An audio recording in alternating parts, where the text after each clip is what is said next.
کہ ایسے ٹائمز پہ مانگی جائے جو ذرا ٹائمز جہاں پہ دعا زیادہ قبول اللہ تعالیٰ کرتے ہیں. یہ میں ڈسکس بھی کرنا چاہتا ہے کوئکلی ذرا آپ بتا دیں. ہاں, اس میں ایک تو جمعے کے دن ہے خاص طور پہ, جس میں اللہ کے رسول نے فرمایا کہ جمعے کے دن ایک گھڑی ہوتی ہے جس میں اللہ تعالیٰ دعا کو ضرور قبول کرتے ہیں, اور وہ ٹائم جو ہے آپ صلی اللہ علیہ وسلم نے اسپیسیفکلی نہیں بتایا, وہ عصر کے بعد. عام علماء نے کہا عصر کے مختلف آراء ہیں, کچھ نے جمعے خطبے کے دوران بھی کہا ہے, اور کچھ نے مختلف آراء ہیں, اور ان سب کے ادلہ دلائل ہیں.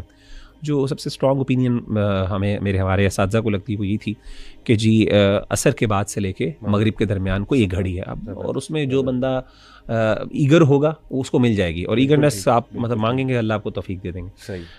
دوسری چیز یہ ہے کہ خاص طور پہ اذان اور اقامت کے درمیان حدیث میں آتا ہے, اس میں آپ نے فرمایا اللہ کے رسول نے فرمایا الدعاء لا يرد بین الاذان والاقامہ. اسی طریقے سے سردے کی حالت میں اس میں ایک ایڈ کر دوں کہ استغفر اللہ, ہم لوگ اکثر لیٹ جاتے ہیں نماز میں. اب دیکھیں کتنا بڑا موقع ہم ضائع کر رہے ہیں کہ اذان اور اقامت کے درمیان کوئی ٹائم 10 منٹ تو ہوتے ہیں. اذان جب ہو جاتی, ہماری عادت ہے کہ مسجد میں انٹر تب ہونا ہے یا تو وہ تکبیر اولیٰ مس ہو چکی ہوگی یا پھر ایک رکعت مس ہو چکی ہوگی. تو یہ کتنی بڑی اپرچونٹی ہم لوگ جو ہے وہ ضائع کر رہے ہیں. اللہ اکبر. تو اذان اور اقامت کے درمیان جی. اور اسی طریقے سے علی بھائی جو ہے وہ ہے سفر کے دوران, روزے کی حالت میں, اور جب انسان پہ ظلم ہوا ہو, انسان مشکل میں ہو, تو آپ صلی اللہ علیہ وسلم نے فرمایا ثلاث دعوات مستجابات, 3 دعائیں ایسی ہوتی ہیں جو اللہ تعالیٰ ضرور قبول کرتے ہیں. دعوت الصائم, روزے کی حالت میں جب انسان ڈسٹریس میں ہوتا ہے اس وقت, اور ایسا ڈسٹریس ہو جس میں انسان اللہ پہ صبر کر رہا ہو. اسی لیے علماء کہتے ہیں صبر کی حالت میں جب مشکل آئی ہو نا انسان پر, اس وقت جہاں پہ آپ صبر کر رہے ہیں نا, اور آپ اس کی تکلیف کو برداشت کر رہے ہیں, وہ آپ کے پاس ایسی اپرچونیٹی ہوتی ہے کہ آپ اللہ تعالیٰ سے کچھ منوا سکتے ہیں اس ٹائم پہ.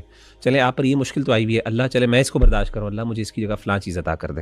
تو ایسے موقع پر اس اپرچونیٹی کو بعض اوقات لوگ نا وہ باویلا کر کے رود ہو کے نا اور شکوے کر کے ضائع کر دیتے ہیں. تو وہ اپرچونیٹی ہوتی ہے جہاں پہ اللہ کی یعنی اللہ دیکھ رہا ہے میرا بندہ تکلیف میں ہے اور وہ صبر کر رہا ہے, اللہ کو اس کی دل کی کیفیت, اور اس موقع پر جب آپ دعا مانگتے ہیں نا اللہ سے تو آپ کی ایک بہت کیفیت ہوتی ہے. تو ایسے موقع پر انسان بڑا کچھ مانگ سکتا ہے. تو علماء کہتے ہیں اس موقع پر جو ہے نا انسان بعض اوقات نظر انداز کر دیتا ہے. جیسے ام سلمہ نے انا للہ و انا الیہ راجعون, اس موقع پر بہت اچھی مثال دی ہے, بالکل ایسے اللہ کے رسول مل گئے ان کو نا, اپنے ہسبینڈ کو چھوڑ کے اللہ کے رسول مل گئے بہرحال. تو ایک تو روزے کی حالت میں ودعوت المظلوم, مظلوم کی دعوت یعنی دعا اللہ نہیں رد کرتے, اور اسی طریقے سے ودعوت المسافر, سفر. یہ تینوں حالتیں ایسی ہیں جہاں پہ انسان ڈسٹریس ہوتا ہے, ڈسٹریس میں ہوتا ہے. یعنی روزے کی حالت میں بھی انسان پر تھکا ہوتا ہے, اور اس طریقے سے ظلم ہو رہا ہو جب بھی, اور اس طریقے سے جب سفر کر رہا ہو تب بھی انسان تھکا ہوتا ہے. ان تینوں حالتوں میں اللہ تعالیٰ. اچھا, اسی طریقے سے جو آخری چیز ہے وہ ہے الدعاء فی حال السجود. سجدے کی حالت میں نا وہ جو دعا ہے خاص طور پہ وہ اس موقع کے اوپر اللہ کے رسول صلی اللہ علیہ وسلم نے فرمایا اقرب ما یکون العبد من ربہ وهو ساجد فاکثر الدعاء. سردے کی حالت میں کثرت سے دعا کیا کرو. اس میں علماء کہتے ہیں بہرحال کہ سردے کی حالت میں فرضی نمازوں کے اندر آپ پڑھ سکتے ہیں لیکن عربی میں پڑھیں اور اردو میں نہ پڑھیں.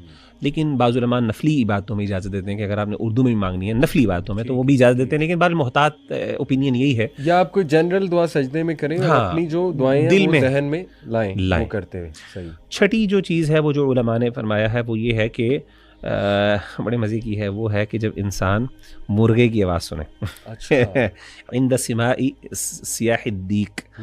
تو یہ حدیث بھی صحیح غالباً صحیح بخاری کی حدیث ہے. ماڈرن سویلائزیشن لوگوں تو آتی ہی نہیں مرغے کی آواز. ہمارے پاس مرغے ہوتے ہی نہیں, ہمارے پاس تو برائلر ہوتا ہے, پتہ نہیں مرغا ہوتا ہے کہ نہیں. وہ ایک فنی میں کلپ دیکھ رہا تھا, ایک عالم وہ کہتے ہیں یہ مرغا نہیں ہے اس کو چکن کہتے ہیں. دیکھا بہرحال ود ڈیو رسپیکٹ, ٹھیک ہے, تو اس کو ہم ہین نہیں کہتے, اس کو ہم چکن کہتے ہیں. یہ جی مزے کی فنی بات ہے. اچھا جی, تو اذا سمعتم اصوات الدیک فسلوا اللہ من فضلہ فانها رأت ملکا. آپ نے فرمایا کہ جب بھی تم میں سے کوئی بندہ کسی مرغے کو بولتے ہوئے سنے تو وہ پھر اللہ تعالیٰ سے اس کا فضل کا سوال کرے, دعا مانگے اس موقع پر. مرغا کوئی کر رہا ہے, اور عام طور پہ صبح کے موقع پہ جب کوئی گاؤں وغیرہ میں جائے تو مرغا اذان دے رہا ہے تو ایسے موقع پر اللہ سے دعا مانگے انسان, کیونکہ وہ فرشتے کو دیکھتا ہے تو اللہ تعالیٰ کی رحمت اس وقت ہوتی ہے. اور اس طریقے سے جب وہ گدھے کو بولتے ہوئے سنے تو پھر اللہ تعالیٰ کی جو ہے نا وہ تعوذ کرے اور اللہ تعالیٰ سے پناہ مانگے, کیونکہ اس نے شیطان کو دیکھا ہے. اور آخری چیز جو ہے نا وہ ہے مجالس کے اندر جو ذکر کی مجالس ہیں, جہاں پہ جب اللہ کے دین کی بات ہو رہی ہو, ایسے موقع پر اگر کوئی بندہ بیٹھا ہوا ہے اس مجلس کے اندر تو اس موقع پر انسان کے دل میں اگر کوئی بات آتی ہے وہ اللہ سے مانگ لے. تو اس وقت اصل میں اللہ کے رسول نے فرمایا کہ اس وقت اللہ کے فرشتے ہوتے ہیں جو اس میں ان کو ڈھانپا ہوتا ہے, اور اللہ پوچھتے ہیں کہ میرے بندے اس ٹائم کیا مانگ رہے ہیں اور وہ کس وجہ سے کر رہے ہیں. تو کہتے ہیں اللہ تیری آگ سے بچنا چاہ رہے ہیں, تیری جنت کا سوال. اللہ کہتے ہیں میں نے سب کو دے دیا. لمبی حدیث ہے, بڑی مشہور حدیث ہے, صحیح بخاری کی, صحیح مسلم کی. تو ان موقعوں پر جو ہے خاص طور پہ دعا مانگنا, تہجد میں پھر دعا مانگنا رات کو, جیسے کہ حدیث میں آتا ہے کہ اللہ کے رسول نے فرمایا جب آخری ٹائم ہوتا ہے سحری کا ٹائم نا, وہم بالاسحار هم مستغفرون یستغفرون, کہ جب وہ سحری کے وقت میں وہ استغفار کرتے ہیں. تو سحری کا ٹائم جو ہے بالکل جو تھرڈ لاسٹ کوارٹر ہوتا ہے لائٹ رات کا, اس کوارٹر کے اندر خاص طور پہ دعا مانگنا, یہ چیز اس میں اللہ تعالیٰ دعا قبول کرتے. تو یہ کچھ ٹائم تھے بہت زبردست.